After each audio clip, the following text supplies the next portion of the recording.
哈喽，大家好，我是小猪废皮。你是否曾经怀疑过，为什么你辛辛苦苦做出的投资决策总是亏损，而那些大户却总是能神奇的赚到钱？在加密货币世界里，背后有一套精密的操作流程，让大资金的玩家，也就是所谓的庄家，能够悄无声息地操纵市场，并最终收割散户。今天将带你深入了解这场游戏是如何运作的。首先，我们要明白，庄家操纵市场的手段并不神秘，但却非常高效。这些庄家通常是项目方、市值管理团队，甚至是一些专业的做市商。他们会利用现货市场和合约市场之间的联动，创造出一种假象，诱使散户做出错误的投资决策。当散户看到价格大幅上涨，可能会认为这是一个进场的好时机，尤其当新闻报道或媒体对某币种充满乐观情绪时。但其实这一切可能都已经是庄家精心策划的结果。庄家可以用巨量资金拉升现货市场中的价格，让价格看起来像是自然而然的增长，然而实际上并没有多少真正的买盘跟随，价格是被推动而非自然增长的。这类操作在牛市特别常见，当大多数人都处于疯魔，也就是害怕错过的情绪中，此时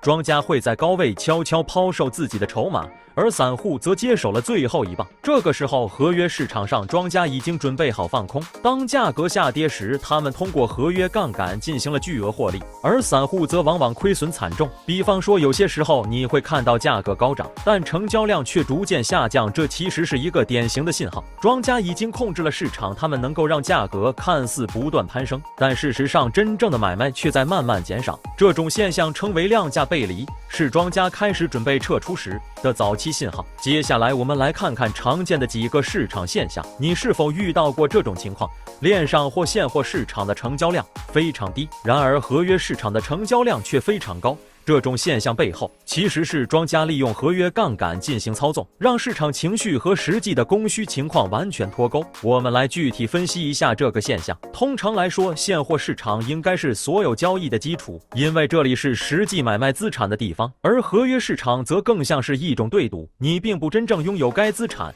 而是在赌价格的走向。因此，当我们看到现货市场冷冷清清，合约市场却热闹非凡，这其实是一个异常的现象。这可能意味着庄家正在操纵价格走势，而这种操纵最常见的方式就是利用合约市场中的杠杆效应。庄家会在合约市场中进行大笔交易，利用杠杆让这些交易看起来对市场产生了重大影响，这会进一步影响到散户的情绪，让他们跟风操作。以某间交易所的例子，在某交易所中，我们观察到合约交易量是现货交易量的60倍，这绝非自然现象。当庄家控制了现货价格后，他们就可以操控合约市场的走势。而另一现象是，当现货市场的交易挂单与合约市场的多空比完全相反时，资金费率会达到极端的负值，让空头使用者无法获利。在合约市场中的杠杆效应可以将小幅度的价格变动放大数十倍，因此庄家在此投入少量资金就能影响整个市场走势。他们利用这种方式来操纵市场，让散户认为市场即将发生重大变化，诱使他们进场。为了让你更清楚这一切是怎么运作的，让我们用一个房地产市场的比喻来解释。假设我是房地产开发商，A 是有钱的大户，他买下了我大部分的楼盘，此时房价的变动只取决于我和 A 之间的交易。即便 B 想要做空房价，认为价格太高，他也只能与 A 进行对赌，而这场对赌不会真正影响到楼盘的价格。这个例子很好地说明了现货市场与合约市场的关系。庄家控制现货市场中的资产流动，就像房地产开发商和大户控制了房价的走势一样。无论其他小投资者如何做空，最终市场的价格仍然由庄家来决定，这让大多数散户处于不利位置，因为他们根本无法影响价格的变动。在深入了解庄家如何操纵市场之前，我们必须理解一些合约交易的基本知识。合约交易不仅仅是简单的买卖，它有2个关键的价格，就是最新成交价和标记价格。标记价格是通过外所现货的最新价格计算出来的，而庄家正是通过控制现货价格来确保合约标记价格也不会偏离预期。这里我们要进一步解释这些专业术语的含义。当你进行合约交易时，你实际上是在赌未来价格走向，你可以选择做多或是做空，而标记价格是市场对某一资产实际价值的估算，通常是根据其他交易所的现货价格计算出来的。这就是为什么庄家可以通过操控现货市场来影响合约市场中的价格，并最终让合约杠杆产生巨大的回报。那么庄家究竟是如何一步步完成这精密操作的呢？让我们来揭开这个流程的面纱。首先，庄家会选择一个流通市值较小的项目，但合约交易已开通的专案。通常他们会选择流通市值在10百万美金内的小币，这些币通常会开放20到30倍的杠杆。市值较小的项目容易操控，市值越小，操纵价格所需的资金量越少，并利用杠杆放大收益。他们会在合约市场放大杠杆，通过合约赚取数倍于现货的利润。接着，庄家会投入巨额资金，这样他们可以轻松控制现货市场的价格走势。假设这个项目的流通市值是500万美金，庄家如果能低价吸收其中60%的币量，那么他们只需要200万美金的资金，就能完全控制现货和合约市场。控制了现货价格，就能控制合约标记价格。由于标记价格来自现货市场的最新成交价，庄家只需控制住现货价格，便可直接影响合约市场。只要庄家手中掌握的币不卖出，现货盘口上的卖单就会寥寥无几。庄家会准备足够的资金来维持币价的稳定，并且通过挂单来影响市场价格。庄家会在合约市场中开仓，通常会开多仓，因为标记价格被控制住。他们的多仓永远不会爆仓。有些观众可能会不太理解，那为什么不是选择做空？难道做空就比较容易爆仓吗？所以我们在这解释一下，选择做多还是做空，对庄家来说取决于他们的操纵策略和市场情况。虽然做空并非一定比较容易爆仓，但有几个原因解释为什么庄家在某些情况下更倾向于开多仓。第一，大多数市场的长期趋势往往是向上的，尤其是牛市或价格上涨的情况下，投资者普遍相信资产会增值，市场会上升，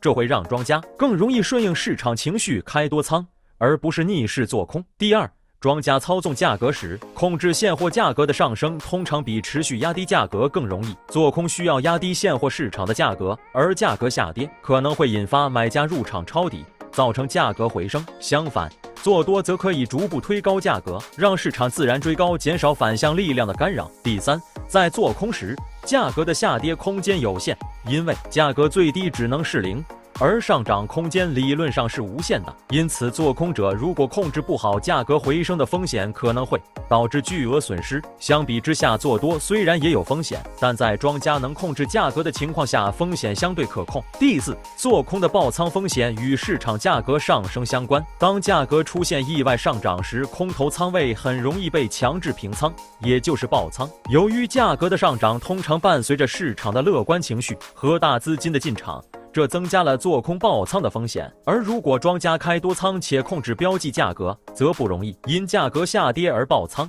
这让做多在操作中相对更安全。第五，许多投资者是散户，往往偏向于做多而非做空。庄家开多仓时，容易引发市场上的跟风效应，让更多散户进场推动价格上涨，进一步巩固庄家的策略。而做空则较难引发这种效应。总结来说，庄家选择做多或做空，与当前市场的情况和情绪以及操纵的难易程度有关。做空不是一定容易爆仓，但在某些情况下，做多可能更符合庄家操纵市场的策略。接着，我们继续讲解庄家操盘的流程。庄家的最后步骤当然就是收割散户。当市场情绪被庄家操控后，他们会逐步释放市场信号，诱使散户进场。这些信号可能包括价格突然拉升，以及社交媒体上的热议或是一些正面的消息报道。然而，当散户大量跟进后，庄家会反手卖出手中的大量资产，导致价格暴跌。这个过程通常发生得很快，散户根本无法反应过来，往往在极短时间内就遭受重创。曾经有一个经典的例子，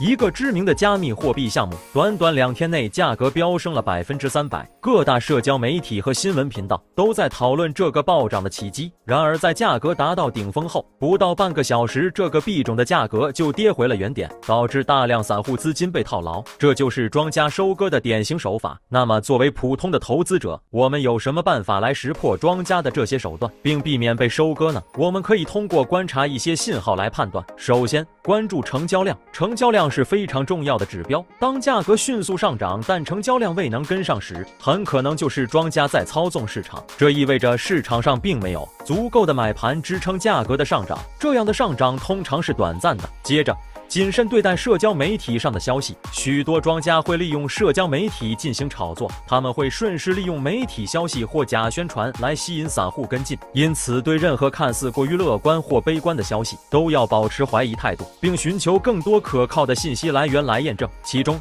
记得学会阅读技术指标，一些技术指标可以帮助我们识别市场的异常情况，这些都可能是市场即将发生反转的信号。最后，小心并控制合约杠杆。合约交易的杠杆可以放大收益，也会放大风险。对于大多数散户而言，保持低杠杆或者不使用杠杆是较为安全的策略。要知道，如果跟你猜的方向不一样，只要一次极度大跌或是大涨，手中的资金就有机会全部化为乌有。想在这个充满变化和操纵的市场中生存下来，其中最重要的就是把手中资金分批进场，不要将所有的资金一次性投入到一个项目中，分次买进，才有机会在价格持续下跌时，手中还有资金可以操作。记住，all in 就是在赌方向，如果下跌，你的资金就动弹不得了。另外，长期持有有时能帮助我们避免短期市场波动，即便在市场被操纵时，长期持有的策略也可以让我们在更长的时间范围内获得稳定的收益。那当然，前提是你投资的标的物要确保能够不消失。如果是新项目或是寿命极短的投资标的，可能你长期持有到最后也是一场空。作为投资者，我们必须时刻保持警惕，并且不断提升自己的交易技巧和灵敏度，这样才能在这个高风险高回报的市场中立于不败之地。好了，今天就分享到这，请用你的小手手帮忙点赞、订阅、分享吧，谢谢大家。